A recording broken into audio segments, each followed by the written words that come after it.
¿Te has parado a pensar alguna vez que ese gesto que llamas ayuda podría en realidad estar frenando a alguien? Pues sí. ¿Y si te dijera que lo que muchos llaman caridad, Spinoza lo llamaría control? Hoy vamos a profundizar en una verdad incómoda, esa que a nadie le gusta afrontar, pero que lo cambia todo una vez que la entiendes. Vivimos en una sociedad donde dar limosna se ha convertido en sinónimo de virtud. ¿Pero es realmente así? ¿Cuántas veces este acto de amor ha servido para alimentar el ego, empequeñecer al otro o incluso silenciar culpas arraigadas? Pocos tienen el valor de admitirlo, pero es más fácil dar una moneda que enseñar a alguien a caminar. Y ahí radica el problema. El filósofo Spinoza, con su visión profunda y racional de la existencia, deconstruyó la idea de la ayuda como una obligación ciega. Nos invita a ver la limosna como lo que podría ser una cadena invisible que se viste con el manto de la bondad. ¿Y si el gesto aparentemente caritativo en realidad impide que el otro crezca? ¿Y si la limosna es el velo que cubre una relación de dominación? Lo cierto es que hay mucha ayuda que parece amor, pero en realidad es miedo. Parece compasión, pero en realidad es vanidad. Parece espiritualidad, pero en realidad es una estrategia de control. En este vídeo, descubrirás de qué nadie habla sobre la limosna, por qué puede ser espiritualmente dañina y cómo la filosofía de Spinoza propone un nuevo camino: enseñar en lugar de dar, liberar en lugar de encarcelar. Si este tema ya te ha provocado, prepárate, porque lo que viene a continuación podría cambiar para siempre tu perspectiva sobre lo que significa hacer el bien. Y antes de que me olvide, suscríbete al canal ahora, porque mientras el mundo repite las mismas ideas, aquí buscamos la verdad tras ellas. Y hoy, juntos deconstruiremos un antiguo mito, con valentía, lucidez y amor verdadero. El significado oculto de la limosna. La palabra limosna parece simple a primera vista, pero tiene una carga histórica y simbólica que pocos se detienen a considerar. Sus orígenes se remontan al griego elemón, que dio origen al término latino eleemosina, que significa compasión. Pero ¿desde cuándo la compasión se convirtió en moneda de cambio? En muchos ámbitos de la vida, la limosna se ha convertido en un símbolo de poder. Quien da se siente superior, quien recibe, inferior. Y cuando esto se repite, se crea un círculo vicioso que empobrece a ambos bandos. Dar limosna puede ser un gesto piadoso, por supuesto, pero también puede ser una forma disimulada de guardar las apariencias. ¿Cuántas veces alguien entrega una moneda en un semáforo solo para librarse de la culpa? La mano extendida es real, pero a veces la conciencia está lejos de ahí. El gesto se convierte en un anestésico moral.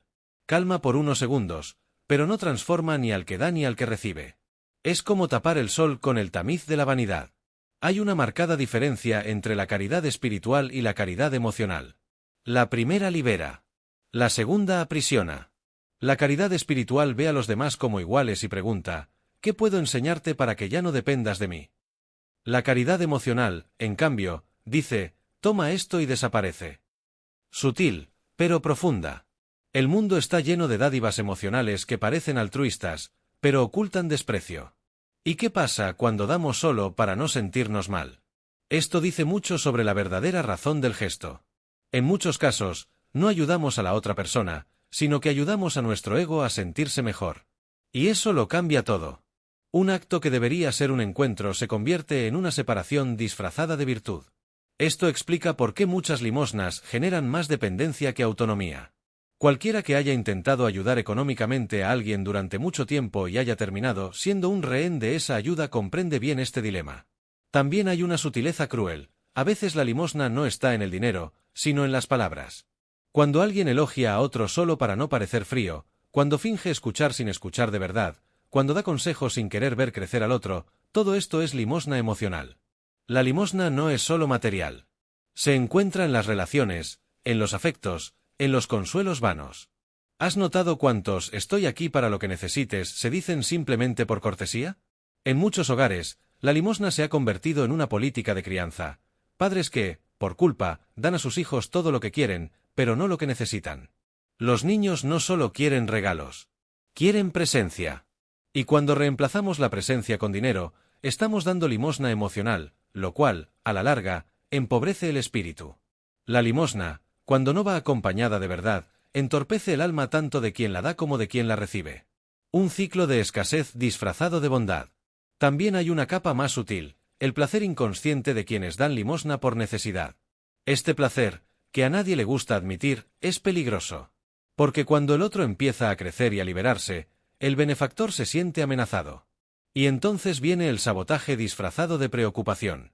¿Has visto alguna vez a alguien que ayuda constantemente, pero parece no querer que el otro mejore? Esto es limosna con cadenas invisibles. ¿Y por qué nadie habla de esto abiertamente? Porque duele admitir que no toda caridad es amor. A veces es necesidad. A veces es culpa. A veces es miedo a afrontar la propia impotencia ante el dolor ajeno. Pero mientras no haya claridad al respecto, la limosna seguirá siendo un teatro de buenas intenciones donde todos fingen que todo está bien. Pero en el fondo, todos saben que no es así. Lo más curioso es que dar limosna puede parecer un acto de amor, pero sin conciencia, se convierte en un obstáculo para la evolución espiritual. Porque el amor verdadero no alimenta las debilidades del otro, sino que fortalece su capacidad de actuar. Y eso requiere más que una simple moneda. Requiere presencia, tiempo, atención. Requiere ver al otro como alguien capaz, no como alguien eternamente necesitado. ¿Alguna vez lo has pensado? Y quizás la pregunta más incómoda es, ¿damos limosna porque amamos o porque tememos al amor verdadero? Porque el amor verdadero significa sumergirse en el caos del otro y ayudarlo a encontrar su centro, y eso requiere esfuerzo. Requiere más esfuerzo que abrir la cartera. Pero ¿y si el amor verdadero no se encuentra en el gesto fácil, sino en el gesto que nos enseña a no depender? ¿Podría ser esto a lo que Spinoza quería guiarnos? Spinoza y el amor racional. Spinoza nunca idealizó las buenas acciones realizadas por impulso. Creía que la verdadera bondad surge de la razón, no de un emocionalismo descontrolado. Hacer el bien simplemente por lástima o por empatía desorganizada es como encender una vela al viento, se apaga rápidamente. Para él, el amor más grande no era el que rompe en llanto, sino el que se sostiene con claridad, coherencia y libertad. La bondad, cuando nace de la razón, es perdurable, porque tiene raíces profundas. El filósofo veía la compasión como una emoción noble, sí, pero peligrosa cuando se es ciego. Ayudar a alguien en un momento de tensión, sin comprender las consecuencias, puede hacer más mal que bien. ¿Te has puesto a pensar cuántas veces has intentado ayudar a alguien solo para darte cuenta de que se ha vuelto aún más dependiente? Pues sí. La razón lo impide. Observa el contexto, analiza a la persona y se pregunta, ¿qué fortalecerá realmente esta vida que tengo por delante? La caridad racional, según Spinoza, es liberadora porque no busca alivio, sino transformación. Es la caridad que no solo busca dormir en paz, sino que despierta en los demás su propia fuerza. Por lo tanto, quienes la practican no tienen prisa, no necesitan reconocimiento ni se sienten superiores. Simplemente actúan con sabiduría, porque comprenden que el poder de acción del otro también es divino. Spinoza llamó a esto benevolencia activa, una acción que nace de la comprensión de que todo está interconectado, y que al inspirar a otros con lucidez, te elevas a ti mismo. No es una bondad pasiva, que espera gratitud. Es una acción natural, casi como un árbol que da fruto sin esperar aplausos. El amor racional es silencioso, pero transforma todo lo que toca. No grita, sino que resuena. La emoción sin razón puede ser traicionera. Imagina a una persona que le da todo su dinero a un familiar sin pensar si realmente le servirá, y luego se ve en apuros. Esto no es caridad, es desesperación disfrazada de virtud. La razón, en cambio, observa ciclos, reconoce patrones y da no solo lo que tiene, sino también lo que la otra persona es capaz de recibir y multiplicar. ¿Has pensado alguna vez que a veces la mejor ayuda es decir no? Para Spinoza, dar sin conciencia perpetúa el sufrimiento. Es como regar una planta en exceso y ahogarla. Y peor aún, quien recibe sin conciencia también se ahoga. No crece, no se vuelve autónomo, solo cambia de ataduras. La diferencia es que ahora las cadenas están hechas de buenas intenciones. La racionalidad es la clave para romper este ciclo. Esto no significa frialdad. Significa amor estructurado. Como un buen maestro, que no da todas las respuestas, sino que enseña al alumno a pensar. O como un médico que no da dulces para aliviar el dolor, sino que prescribe el tratamiento adecuado, aunque duela al principio. El amor racional busca el bienestar del otro a largo plazo, aunque parezca duro a corto plazo. Es el famoso amar con firmeza. En un mundo donde todo se ha vuelto emocional, Spinoza suena casi herético. Pero quizás por eso es tan necesario. Mientras la mayoría de la gente actúa por impulso, él nos invita a pensar antes de actuar. Y pensar, en este caso, no es paralizante, es actuar con sabiduría. Es preguntarse, ¿este gesto mío es liberador o esclavizante? Esa pregunta por sí sola lo cambia todo. Ejercitar este amor racional puede comenzar con cosas sencillas. Por ejemplo, cuando veas a alguien pidiendo ayuda, en lugar de darle dinero impulsivamente, pregúntale si hay algo que puedas enseñarle. Sugiere un vídeo, un libro, una habilidad. Muestra un camino, no solo consuelo. Libros como Las leyes eternas de la vida, de Johanna de Angelis, o Ética, del propio Spinoza, puede abrir esta visión en profundidad. Y es en este punto que su filosofía empieza a revelar lo que pocos se atreven a decir, que muchas de nuestras buenas acciones son, en realidad, prisiones emocionales. Y lo que llamamos amor, quizás sea miedo disfrazado. Miedo a ser racionales y, por lo tanto, incomprendidos. Pero, ¿existe libertad sin esta valentía? ¿Y si el siguiente paso fuese comprender que el amor, para ser verdadero, necesita ser lúcido? La limosna como mecanismo de control. Pocas personas lo saben, pero la limosna se ha utilizado como herramienta de dominación desde tiempos inmemoriales. A primera vista, parece un acto de bondad. Pero en la práctica, puede servir para mantener a otros atrapados en su propia miseria. Cuando alguien recibe sin que se le anime a crecer, la libertad se convierte en un sueño lejano. Y cuando esta lógica se repite, el gesto que pretendía sanar se convierte en un grillete invisible, y quien da a menudo ni siquiera se da cuenta. Los gobiernos aprendieron esto fácilmente.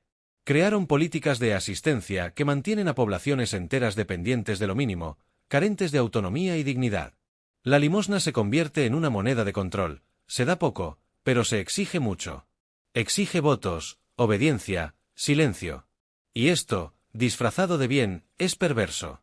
La caridad institucionalizada, sin un plan de emancipación, no es más que una forma sofisticada de manipulación colectiva.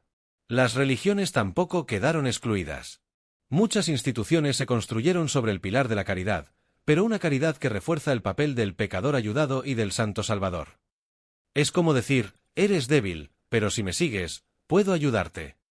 Esto mantiene a los fieles en eterna dependencia. La limosna se vuelve ritualística. Y el crecimiento espiritual de los demás se pospone indefinidamente, porque un ser empoderado no necesita un salvador. Spinoza, si viviera hoy, lo diría sin rodeos: la limosna sin transformación es esclavitud con un barniz de bondad. Das un poco para tranquilizar tu conciencia, pero mantienes a la otra persona en un estado en el que siempre necesitará regresar. Es como dar agua a una persona sedienta, y al mismo tiempo, ocultar la fuente. El ciclo de la necesidad se repite y se convierte en una estructura. Nadie pregunta por qué la fila en el faro nunca termina. Esta es la paradoja: lo que parece amable puede ser profundamente malvado. El problema no es ayudar, sino ayudar mal. La caridad que no emancipa, infantiliza. Impide que el otro pueda valerse por sí mismo. ¿Y lo peor de todo? A veces, la persona ayudada te da las gracias, sin darse cuenta de que está atada. Es el tipo de prisión que viene con una sonrisa y una palmadita en la espalda. Esta dinámica también se manifiesta en las relaciones. ¿Con qué frecuencia una persona ayuda a otra solo para mantenerla cerca, emocionalmente en deuda? La ayuda se convierte en moneda de cambio. Y el vínculo, que debería ser de afecto, se convierte en chantaje. La frase "hice tanto por ti" se convierte en un cuchillo. Aquí, la limosna emocional tiene más poder que cualquier cadena de hierro. Spinoza siempre buscó la libertad, no solo física, sino interior. Comprendió que la verdadera caridad es aquella que aumenta el potencial vital del otro. Cualquier gesto que no libere es vanidad. Ayudar sin empoderar alimenta la propia imagen de bondad, no el verdadero crecimiento del receptor. Esto es algo de lo que pocas personas quieren hablar, porque expone sus propias intenciones ocultas tras la bondad. La caridad adictiva es como el azúcar: parece dulce, pero debilita el cuerpo. Y el cuerpo social, alimentado por esta engañosa dulzura, enferma poco a poco. Por eso tanta ayuda no soluciona nada, solo adormece el cuerpo. Un pueblo dependiente no cuestiona, no transforma, no crea. Espera el siguiente favor. Y esto interesa mucho a quienes están en la cima. La verdadera provocación aquí no es dejar de dar, sino empezar a pensar cómo dar. ¿Qué hay detrás de tu gesto? ¿La otra persona se ve fortalecida o se ve limitada? Un ejemplo práctico sería intercambiar limosna por acceso a oportunidades, un curso gratuito, una red de contactos, mentoría, un libro. Esto cambia vidas. Crea puentes, no ataduras. ¿Y tú? ¿Qué has estado construyendo? Es en este camino donde la filosofía de Spinoza empieza a brillar, no se disfraza de dulzura, rasga el velo. Y al rasgar este velo, nos invita a ver que quizás la mayor violencia no reside en negar la ayuda, sino en darla sin querer que el otro deje de necesitarla. ¿Y si el amor verdadero fuera lo que nos retara a enseñar al otro que ahora puede caminar solo? El camino a la libertad, enseñar, no entregar. Hay un tipo de ayuda que realmente transforma vidas, la que enseña, no solo la que da. Spinoza lo sabía. Para él, el verdadero acto de amor no consiste en dar algo ya hecho, sino en ayudar al otro a descubrir que ya tiene lo que necesita. Enseñar a alguien a pensar es como encender una antorcha en una noche oscura. Después, incluso si te vas, puedes seguir solo. Esta es la caridad que libera, porque enciende la conciencia. El conocimiento es la única limosna que se convierte en herencia. Una moneda desaparece. Una lección permanece. Cuando compartes una visión, una estrategia o una verdad con alguien, le ofreces un mapa para que camine por sí solo. ¿Y lo más hermoso de esto? No te vuelves necesario, sino memorable. Al enseñar, no creas dependencia, siembras autonomía. En la práctica, esto puede ser tan simple como recomendar un buen libro, como El hombre en busca de sentido por Viktor Frankl, o mostrar un vídeo que te cambió la vida. Puede ser una conversación que te abra la mente, una pregunta que se convierta en una clave, una crítica que se convierta en un espejo. A veces, ayudar es tan simple como decir, ¿has notado esto? Y la persona de repente ve algo que siempre estuvo ahí. Spinoza llamaría a esto acción verdadera, aquella que fortalece el poder de acción del otro. Al compartir sabiduría, no solo haces el bien, sino que transfieres poder. Y el poder, aquí, no consiste en dominar, sino en asumir la responsabilidad de la propia existencia. Quienes enseñan algo útil a otros están, en efecto, diciendo, confío en que puedes llegar más lejos. Es curioso cómo, en un mundo lleno de donaciones, falta lo más valioso, la guía. La mayoría da el pescado, pocos enseñan a pescar. Pero los pocos, los que realmente transforman, son aquellos que hacen que otros se den cuenta de que ya eran el río, solo necesitaban dejar de distraerse con el hambre. Por eso los grandes maestros no dan respuestas prefabricadas. Provocan, cuestionan y, con suavidad, indagan en su interior. En lugar de pensar, ¿qué puedo darle?, pregúntate, ¿qué puedo revelarle que ya tiene y aún no ha visto? Este cambio de perspectiva es revolucionario. ¿Alguna vez has intentado enseñarle a alguien a organizar sus finanzas en lugar de prestarle dinero? ¿Alguna vez le has enseñado a una amiga a valorarse, en lugar de consolarla 1000 veces? Este tipo de ayuda construye, no destruye. Spinoza veía la educación no como un sistema, sino como una liberación. Un ser humano solo es verdaderamente libre cuando comprende las causas de lo que siente, lo que hace y lo que elige. Enseñar es dar las claves de esta libertad. Por lo tanto, cada gesto que eleva la conciencia es más poderoso que 1000 regalos. Porque el conocimiento, una vez absorbido, jamás se puede arrebatar ni olvidar. Y aquí reside un secreto que pocos comprenden: enseñar es un acto de humildad. Porque, al enseñar, admites que no quieres que la otra persona dependa de ti. No estás ofreciendo un servicio. Estás encendiendo una chispa. Y eso requiere madurez. Al fin y al cabo, mucha gente ayuda solo para sentirse necesitada. Enseñar, por el contrario, es liberar a la otra persona, incluso de ti mismo. Ayudar con sabiduría es como señalar al cielo cuando alguien mira al suelo. No se trata de cargar a la otra persona a cuestas, sino de mostrarle que tiene piernas y que puede caminar. Un ejemplo práctico: en lugar de dar consejos prefabricados, ¿qué tal preguntar, ¿qué has probado?, o ¿cuándo fue la última vez que algo te funcionó? Esto activa la reflexión. Y la reflexión es sanadora. ¿Y si el siguiente nivel de caridad fuera precisamente este: dar no lo que el otro pide, sino lo que realmente necesita, aunque no lo sepa? ¿Y si la limosna del futuro fuera el despertar de la conciencia? Quizás Spinoza nos lo estuvo señalando desde el principio, y solo ahora empezamos a comprenderlo. Cuando la limosna es espiritualmente dañina, hay una delgada línea entre ayudar y humillar. Y se cruza cuando se da limosna sin considerar al otro como un igual. Spinoza lo vio claramente. Cada vez que alguien da por compasión, se coloca, incluso inconscientemente, por encima del receptor. Y esto no es generosidad, sino arrogancia disfrazada. La verdadera compasión no degrada. Extiende la mano, pero mira a los ojos. La verdadera caridad surge de la percepción de que el otro es una manifestación de Dios tanto como uno mismo. Según Spinoza, todo es Dios o naturaleza, cada ser es una expresión de la misma sustancia eterna. Por lo tanto, Cuando alguien da con un sentimiento de superioridad, rompe este vínculo espiritual. La donación se convierte en un espectáculo. Y el otro se convierte en un personaje secundario en la obra del Salvador de la nación. Esto no edifica a nadie, solo alimenta el ego. Dar por compasión es como ofrecerle a alguien un plato de comida y, al mismo tiempo, decirle con la mirada, «Eres un pobrecito». Incluso en silencio, esta mirada pesa. Quien la recibe la siente. Y, peor aún, la internaliza. En lugar de sentirse bienvenido, se siente disminuido. La limosna, en este caso, no nutre, duele. Hiere el espíritu, hiere la dignidad, hiere la posibilidad de crecer. Y todo esto bajo la falsa bandera de la bondad. La verdadera espiritualidad ve al otro como una extensión del mismo ser. Al reconocer esto, tu gesto cambia de tono. No estás ayudando a alguien inferior, sino cooperando con una parte de ti mismo. Spinoza lo llamó así: amor intelectual por Dios, un amor que trasciende el ego, que reconoce la eternidad en todo. Y, en este contexto, dar es simplemente compartir. ¿Has notado alguna vez cómo algunas personas solo ayudan a los demás cuando están seguras de que serán reconocidas?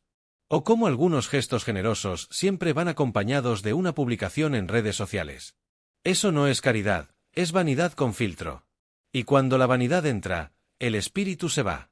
Porque la esencia de la generosidad espiritual reside en el anonimato, en una entrega que no requiere ni aplausos ni agradecimientos. La verdadera generosidad no tiene por qué ser pública.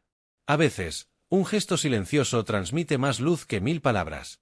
Como llevarle a alguien un plato de comida sin que nadie lo vea. O pagarle un curso a alguien que ni siquiera sabrá quién fue el donante. Es este tipo de acción la que fortalece el alma. Porque la realiza alguien que entiende que dar es compartir a Dios, no exhibir virtud. Spinoza creía que todo lo que fortalece el poder de la vida es bueno. Y todo lo que lo debilita es malo. La limosna que humilla debilita. El cuidado que infantiliza debilita. El consejo que corrige con desprecio debilita. Pero la palabra que ilumina, el silencio que respeta, el gesto que reconoce, todo esto fortalece. El criterio espiritual, por lo tanto, no es el acto en sí, sino cuanto dignifica al receptor. No hay peor limosna que la que impide que alguien despierte. Cuando ofreces algo solo para que alguien se mantenga donde está, no le estás dando nada, sino que lo estás frenando. Es como ponerle muletas a alguien que necesita aprender a caminar de nuevo. La intención puede parecer buena, pero el resultado es trágico. Y lo más grave es que nadie enseña esto en templos ni escuelas. Por lo tanto, es necesario refinar la propia conciencia. Pregúntate, ¿estoy ayudando o simplemente reforzando la fragilidad de la otra persona? La respuesta suele ser incómoda. Pero es en esta incomodidad donde el alma crece.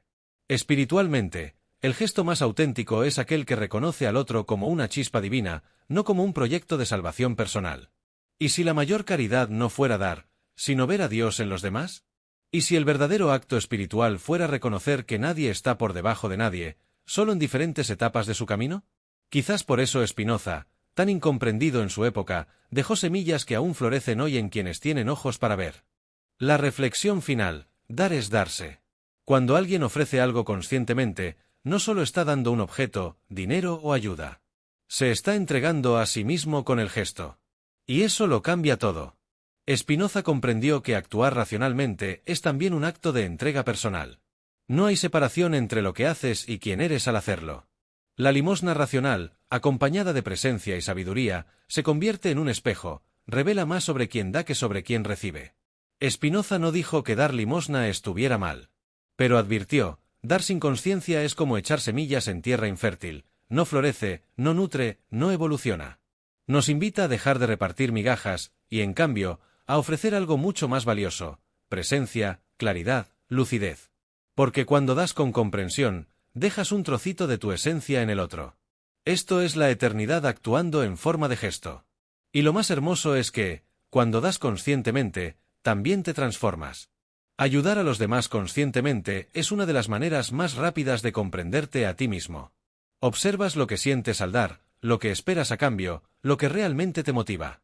Es un viaje doble, de adentro hacia afuera y de afuera hacia adentro. La otra persona se fortalece, pero tú también creces. Un verdadero espejo espiritual. La cuestión, entonces, no es dejar de ayudar, sino empezar a ayudar con sabiduría. A menudo, Una conversación sincera vale más que 1000 cestas de comida. Un gesto de escucha vale más que una transferencia bancaria. Y una buena orientación puede ser la chispa que enciende la llama de la autonomía en alguien. ¿Ejemplos sencillos? Animar a un joven a estudiar algo que le apasione. Enseñar a alguien a organizar sus finanzas. Presentar una idea que genere ingresos o un propósito. ¿Y por qué no se hace esto con más frecuencia? Porque requiere esfuerzo, tiempo, paciencia y, sobre todo, requiere abandonar la ilusión de superioridad. Cuando le enseñas a alguien a caminar, puede llegar más lejos que tú. Y muchos no están preparados para ver crecer a otros. Spinoza diría que este apego al propio ego es el mayor obstáculo para la verdadera benevolencia. Es más fácil dar cosas que darse uno mismo. Cuando actúas conscientemente, el acto de dar se convierte en alquimia. Transforma tanto al receptor como al dador. Es más, crea un espacio donde otros pueden florecer. Es como tirar una piedra al agua. El gesto es pequeño, pero las ondas se expanden. Y no siempre verás hasta dónde llegan. Pero eso no importa. Porque la verdadera acción no depende de los aplausos, existe por sí misma. ¿Y qué decir de la famosa frase, mejor que dar un pescado es enseñar a pescar? Spinoza podría haber ido más allá. Habría dicho, ayuda al otro a darse cuenta de que es el río mismo. Porque cuando alguien comprende que lleva dentro todo lo que necesita, comienza la libertad. Y no hay limosna en el mundo que supere la fuerza de quien ha descubierto esto por sí mismo. Esta forma de pensar exige un nuevo tipo de responsabilidad, no solo sobre lo que das, sino sobre la energía que transmites con cada gesto. ¿Estás empoderando o debilitando al otro? ¿Estás guiando o dominando? ¿Estás iluminando o simplemente demostrando que sabes más? Cada gesto es un conjunto de información, y el mundo está lleno de buenas intenciones mal dirigidas. ¿Y si toda esta supuesta caridad fuera en realidad una invitación a nuestra propia expansión espiritual? ¿Y si la clave no fuera si dar o no, sino cómo y por qué dar? Quizás la respuesta ya esté ante ti, o en el siguiente paso del camino. Ahora que has visto lo que hay detrás de muchos gestos de bondad, la pregunta sigue siendo, ¿cuántas veces has ayudado a alguien, y sin darte cuenta, terminaste limitando a esa persona? ¿Podría ser lo que parecía amor, en el fondo, una necesidad que sentías necesaria? ¿O quizás un miedo inconsciente a ver a la otra persona crecer sin ti? Y más, ¿cuándo fue la última vez que enseñaste a alguien a caminar por sí solo en lugar de ofrecerle muletas? Es incómodo, lo sé. Pero el verdadero crecimiento empieza ahí, en el momento en que enfrentamos nuestra propia vanidad disfrazada de generosidad y decidimos hacer las cosas de otra manera. Esta es la clase de reflexión que separa a quienes simplemente ayudan de quienes verdaderamente liberan. Entonces, ¿qué tipo de persona quieres ser de ahora en adelante? ¿Seguirás dando migajas para que otros dependan de ti, o tendrás la valentía de darte de verdad, con sabiduría, presencia y humildad? Porque el mundo no necesita más limosnas, necesita conciencia, maestros silenciosos, personas que iluminen a los demás sin necesidad de ser vistos. Comenta a continuación, ¿qué fue lo que más te conmovió de este contenido? ¿Alguna vez has vivido una situación en la que te diste cuenta de que tu ayuda te estaba frenando más que liberando a otros? ¿O alguna vez te han ayudado de una manera que te ayudó a crecer? Compártelo con nosotros, tu historia podría inspirar a alguien que la lea. Está despejado, dale like a este vídeo, suscríbete al canal y activa la campanita, porque aquí no nos quedamos en la superficie. Nos sumergimos profundamente, desgarramos los velos y reconstruimos la realidad con conciencia. Si has llegado hasta aquí, es porque estás listo para dar, pero sobre todo, para entregarte. ¿Nos acompañas?